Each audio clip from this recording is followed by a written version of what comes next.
Graveyard etiquette. Okay, let's talk about it. Now, y'all know I love a good graveyard, but sometimes it can get a little spooky, all right? And a little dangerous and a little suspicious. Okay, so this video is basically to empower you with the knowledge to help you avoid being casted for, the Conjuring 6.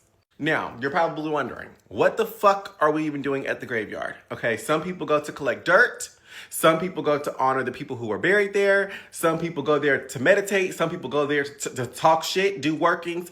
The possibilities are endless. But like I said, we need to abide by certain customs, traditions, and just protect ourselves so that, like I said, we can avoid being casted for the Conjuring 6. Number one, shit that you do at home before you even get into the car to go to the graveyard, okay? You need to be doing your protection rituals, your protection, whatever protection that you do, whether this be a prayer, a working, a ritual, a bath, you need to do it, okay? You need to have that protection over your spirit and your aura before you even leave the house. Number two, you need to make sure your head is covered. When your head is exposed, you are leaving yourself vulnerable to psychic attacks.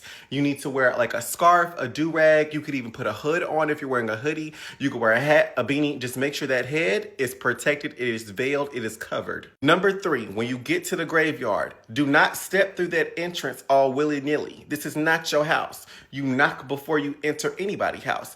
And that applies to the graveyard. Now, I'm a classy girl, okay? I like to pour out a libation at the entrance of the graveyard. Okay, I'll step to the entrance of the graveyard. I'll state my intentions out loud in a very, firm yet respectful way. And then I'll pour out some wine or some liquor and then I'll step inside. You don't have to, in case you're under 21 or whatever, you can leave some candy or some coins or something at the entrance of the graveyard as long as you're bringing some sort of offering. Next, as you're traversing through this graveyard, shut your ass up. Okay, these people, they done been dealing with bullshit all their life. Now they dead. It's time for peace and quiet. Don't be running through here listening to loud music, talking up a storm. Don't even breathe too fucking loud, okay? And this is the thing. When you are in the house of the dead, you are in a completely different environment.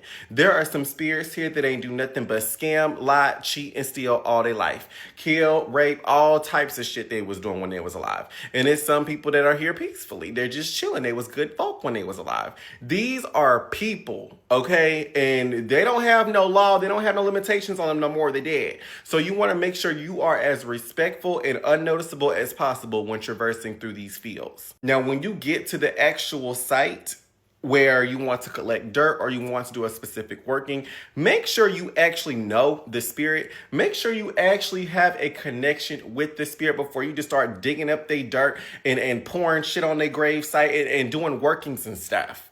Okay, I'd be pissed as fuck if I'm sitting up here dead and somebody think that it's gonna come up to my grave site and do a death curse. I'm going, girl, bitch, I'm about to get your ass. Hell no. Typically, I visit grave sites more than once before I even think to go over there to go and do anything, okay? So make sure you have a connection with the spirit before you just start going over there bothering these people. Now, this is a give and take relationship, okay? You waking somebody up from the dead for whatever reason, you need to make sure it's for something good. So if you're going over to somewhere to collect some dirt or to do a specific working, make sure you leave an offering. This could be, like I said, a libation of liquor, wine, candy, food, cupcake, flowers, whatever. Clean off the gravesite, whatever you need to do. Just make sure you do something for that spirit in return for what that spirit has done for you. Next, take your ass back to the house.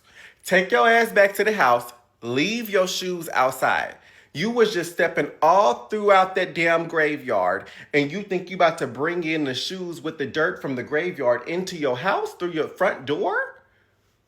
You'll be having sleep paralysis tonight. Leave those shoes outside until further notice and make sure you take your ass right up to that bathroom and get in the bath. Well, those are just my superstitions. I hope that helped. I personally have never dealt with anything crazy. Actually, yes, I have the mausoleum, but that was different. I didn't have no veil on and I only had like a couple dollars to leave. Like, they was mad. But yeah, we handled that anyway. But yeah, a happy ghost hunting. Mwah!